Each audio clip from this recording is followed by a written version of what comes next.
días. El día de hoy, 2 de junio del 2020, estamos conmemorando el 91 aniversario de la muerte del general Enrique Gorostieta. Y hoy quiero leerles la carta que dirigió a los obispos de México en ocasión de que se estaban queriendo celebrar los arreglos para acabar con el conflicto armado.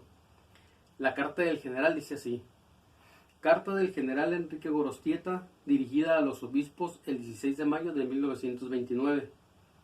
Desde el cuartel general de El Triunfo, en el estado de Jalisco, el jefe supremo de la Guardia Nacional, generalísimo Enrique Gorostieta Velarde, a los miembros del comité directivo de la Liga Nacional Defensora de la Libertad Religiosa, 16 de mayo de 1929.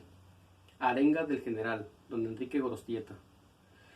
Desde que comenzó nuestra lucha, no ha dejado de ocuparse periódicamente la prensa nacional, y aún la extranjera, de posibles arreglos entre el llamado gobierno y algún miembro señalado del episcopado mexicano para terminar el problema religioso. Siempre que tal noticia ha aparecido, han sentido los hombres en lucha que un escalofrío de muerte los invade. Peor 1000 veces que todos los peligros que se han decidido arrastrar. Peor, mucho peor que todas las amarguras que han debido apurar. Cada vez que la prensa nos dice que de un obispo posible parlamentario con el callismo, sentimos como una bofetada en pleno rostro, tanto más dolorosa cuanto que viene de quien podríamos esperar un consuelo, una palabra de aliento en nuestra lucha, aliento y consuelo que con una sola honorabilísima excepción de nadie hemos recibido. Estas noticias que de manera tan irregular ha dado la prensa, y las que nunca han sido desmentidas de manera oficial por nuestros obispos, siempre han sido de fatales consecuencias para nosotros. Los que dirigimos en el campo siempre hemos podido notar que a raíz de una de ellas se suspende el crecimiento de nuestra organización, y para volver a obtenerlo hemos debido hacer grandes esfuerzos. Siempre han sido esas noticias como duchazos de agua helada a nuestro cálido entusiasmo. Una vez más, en los momentos en que el déspota regresa chorreando sangre, después de dominar por malas artes, oro y apoyo extranjero, a un grupo de sus miembros cofíreos que le fueron infidentes, ahora que a los 4 vientos lanza la amenaza de hacernos desaparecer del mundo de los vivos, ahora que ante el fracaso de los sublevados del norte la nación tiembla de pavor ante la perspectiva del desenfreno del tirano, ahora que este pavor se comunica hasta a diversos grupos nuestros, ahora que los dirigimos en el campo necesitamos de un apoyo moral por parte de las fuerzas directoras, de manera especial de las espirituales. Vuelve la prensa a esparcir el rumor de posibles pláticas entre el actual presidente y el señor arzobispo Ruiz y Flores. Pláticas que tienden a solucionar el conflicto religioso, y rumor que toma cuerpo con las ambiguas, hipócritas y torpes declaraciones de Portes Gil, hechas en Puebla el día 5 del presente. No se le halla de cierto en el asunto, pero como la Guardia Nacional es institución interesada en él, quiero que de una vez por todas, y por el digno conducto de ustedes, exponer la manera de sentir de los que luchamos en el campo a fin de que llegue a conocimiento del episcopado mexicano y a fin de que también sean ustedes servidos en tomar las providencias que sean necesarias para que llegando hasta Roma obtengamos de nuestro santo vicario un remedio a nuestros males, remedio que no es otro que el de obtener el nombramiento de un nuncio o de un primado que venga a poner fin al caos existente y que unifique la labor político-social de nuestros obispos, príncipes independientes. Creemos, los que luchamos en el campo, que los obispos, al entrar en pláticas con el gobierno, no pueden presentarse sino probando la actitud asumida sin género de duda por más de 4 millones de mexicanos, y cuya actitud es producto la Guardia Nacional, que cuenta por ahora con más de 20,000 hombres armados y con otros tantos que sin armas pueden seguramente ser considerados en derecho como beligerantes. Creemos también que el gobierno, al tratar con ellos, lo hace en la creencia de que su voz es capaz de terminar esta contienda, de hacer que la Guardia Nacional, que ya constituye una seria amenaza para su seguridad, entregue las armas que tiene, armas arrebatadas al mismo gobierno. Prueba de esto es que nunca quiso oírlos con antelación a nuestro movimiento. Prueba de ello es el desprecio con que recibió el memorial de los prelados y más tarde el calzado por millones de firmas católicos. Ahora bien, si los obispos al presentarse a tratar con el gobierno aprueban la actitud de la Guardia Nacional, si están de acuerdo en que era ya la única digna que nos dejaba el déspota, tendrá que consultar nuestro modo de pensar y atender nuestras exigencias. Ni la tenemos que decir en este caso. Por tal camino, en labor conjunta y con la ayuda de Dios, algún bien hemos de lograr para nuestra patria. Los mismos señores obispos se convencerán que del poco común desinterés, tal vez único en la historia de México, que ha constituido la médula de nuestra organización y de nuestra existencia. Si los obispos, al tratar con el gobierno, desaprueban nuestra actitud y toman en cuenta la Guardia Nacional y tratan de dar solución al conflicto independientemente de lo que nosotros anhelamos y sin dar oídos al clamor de enorme multitud que tiene todos sus intereses y sus ideales jugándose en la lucha, si se olvidan de nuestros muertos y no se toman en consideración nuestros miles de viudas y huérfanos, entonces levantaremos airados nuestra voz y en un nuevo mensaje al mundo civilizado rechazaremos tal actitud como indigna y como traidora y probaremos nuestra aseveración. Personalmente haré cargos a los que ahora aparecen como posibles mediadores. Muchas y de muy diversa índole son las razones que creemos tener para que la Guardia Nacional, y no el episcopado, sea quien resuelva esta situación. Desde luego el problema no es puramente religioso. Este es un paso integral de libertad. La Guardia Nacional se ha constituido de hecho en defensora de todas las libertades y en la genuina representación del pueblo, pues el apoyo que el pueblo nos imparte es lo que nos ha hecho subsistir. Esto es innegable. Por el contrario, los señores obispos, alejados por cualquier motivo del país, han vivido estos años desconectados de la vida nacional, ignorantes de las transformaciones que esta etapa de amarga lucha ha sufrido el pueblo, y por lo tanto incapaz de representarlo en dato de tamaña trascendencia. Es mentira que una autoridad constituida antes de la lucha pueda por propio derecho arrastrar a todo un pueblo a sufrir las consecuencias de su criterio. Es el pueblo mismo el que necesita una representación. Es la voluntad popular la que hay que consultar. Es el sentir del pueblo el que hay que tomar en consideración. De este paupérrimo pueblo nuestro que se bate en su propia patria contra un puñado de bastardos que se escudan con una montaña de elementos de destrucción y de tortura.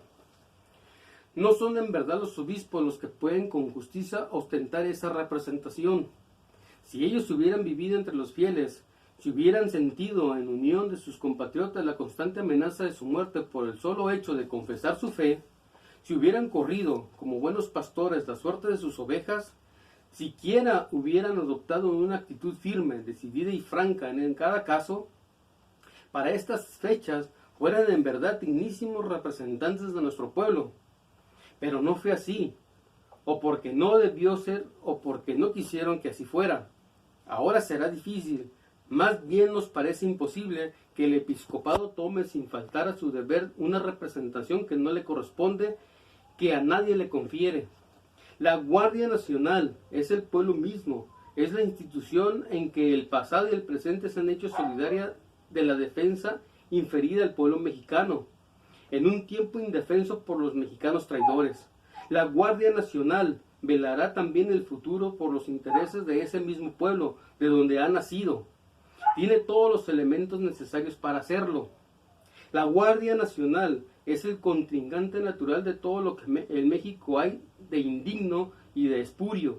La Guardia Nacional tiene ya algunas armas y son estas la única seguridad que tenemos de vivir en un relativo ambiente de justicia. Si se nos objetara que tal fuerza material con que contamos no es de tomarse en consideración, podemos desmentir tal dicho con solo hacer notar que es nuestra actitud la que provoca el intento del tirano para solucionar el conflicto. Esto está en la conciencia de todos, pero aún hay más. Nuestra fuerza está constituida por un pequeño ejército pobre en armas, riquísimo en virtudes militares, que lucha cada día con más éxito por liberarse de una jauría rabiosa que lo esclavizaba. Por un pueblo entero que está decidido a conquistar todas las libertades y que tiene puestos sus ojos no en la promesa banal que puede hacerse al episcopado, sino en la obligada transición a que tiene que someterse el grupo que ahora nos tiraniza. Lo que nos hace falta en fuerza material no lo pedimos al episcopado, lo obtendremos por nuestro esfuerzo. Si pedimos el episcopado fuerza moral que nos haría omnipotentes, y está en sus manos dárnosla, con solo unificar su criterio y orientar a nuestro pueblo para que cumpla con un deber, aconsejándole una actitud digna y viril propia de cristianos y no de esclavos. Si desde un principio esto hubiera sido la labor de nuestros obispos, si no se hubieran producido las fatales discrepancias de Querétaro, Tabasco, etc., que impidieron una acción conjunta y pujante, quizá en estos momentos el pueblo hubiera castigado ya a sus verdugos y se hubiera constituido en nación libre y soberana. Creo de mi deber declarar de una manera enfática y categórica que el principal problema que hayamos tenido que afrontar los directores de este movimiento no sea el de los pertrechos. El principal problema ha sido y sigue siendo eludir la acción nociva y fatal que en el ánimo del pueblo provocan los actos constantes de nuestros obispos y la más directa y desorientada que realizan algunos señores curas y presbíteros, siguiendo los lineamientos que a ellos señalan sus prelados. Nosotros hubiéramos contado con pertrechos y contingentes abundantísimos si en vez de 5 estados de la República responden al grito de muerte lanzado por la patria 30 o más diócesis. El decantado poder del tirano, que nosotros estamos tan capacitados para medir, hubiera caído hecho añicos al primer golpe de masa, tal vez con que hubiera logrado que por primera y única vez en la historia de nuestros martirios nacionales, los príncipes de nuestra iglesia hubieran estado de acuerdo únicamente para declarar que la defensa es lícita y en su caso obligatoria. Aún es tiempo de que, enseñándonos el camino del deber y dando pruebas de virilidad, se pongan francamente en esta lucha del lado de la dignidad y del decoro. ¿Acaso no los ata ya a nosotros la sangre de más de 200 sacerdotes asesinados por nuestros enemigos? ¿Hasta cuándo se sentirán más cerca de los victimarios que de las víctimas? Estas y muchas otras razones que sería interminable considerar aquí nos hace exigir, no solicitar, que se nos deje en nuestras manos la solución de un problema en cuyo planteo hemos trabajado más que nadie, que se deje al pueblo, a este pueblo mexicano que ha querido y sigue queriendo ser católico, a este pueblo que ha demostrado al mundo entero que es generoso con su sangre, su dinero y sus más caros intereses cuando se trata de defender su religión, a este pueblo abandonado por los aristócratas del dinero y del pensamiento, terminar su obra de liberación. Que los señores obispos tengan paciencia, que no se desesperen, que día llegará en que podamos con orgullo llamarlos en unión de nuestros sacerdotes a que vengan otra vez entre nosotros a desarrollar su sagrada misión. Entonces sí, en un país de libres, todo un ejército de muertos nos mandan obrar así. Como última razón creemos tener derecho a que se nos oiga, si no por otra causa, por ser parte constitutiva de la Iglesia Católica de México, precisamente por ser parte importantísima de la institución que gobiernan los obispos mexicanos. Ruego pues a sus señorías se sirvan a hacer esto del conocimiento del comité episcopal y a la vez procuren por cuantos medios estén a su alcance hacer llegar mi voz hasta la más alta jerarquía de nuestra Iglesia, para ver si así se logra poner fin a la eterna desorientación en que hemos vivido y se ayude siquiera en esta forma a la Guardia Nacional en su labor por Dios y por la patria. Creo de mi deber hacer del conocimiento de ustedes que vamos a sufrir en los próximos meses la más dura prueba de toda esta epopeya, que tenemos que hacer frente a una agudísima crisis que señalará nuestro triunfo o nuestra derrota, y se hace necesario que todos pongamos a contribución el mayor esfuerzo y aprontemos la mayor ayuda. Yo aseguro a ustedes que la Guardia Nacional cumplirá con su deber, pero pido que no se nos exija ir más allá del deber. Reitero a ustedes, como siempre, las seguridades de mi atenta y distinguida consideración. General Enrique Gorostieta Velarde. Muchas gracias.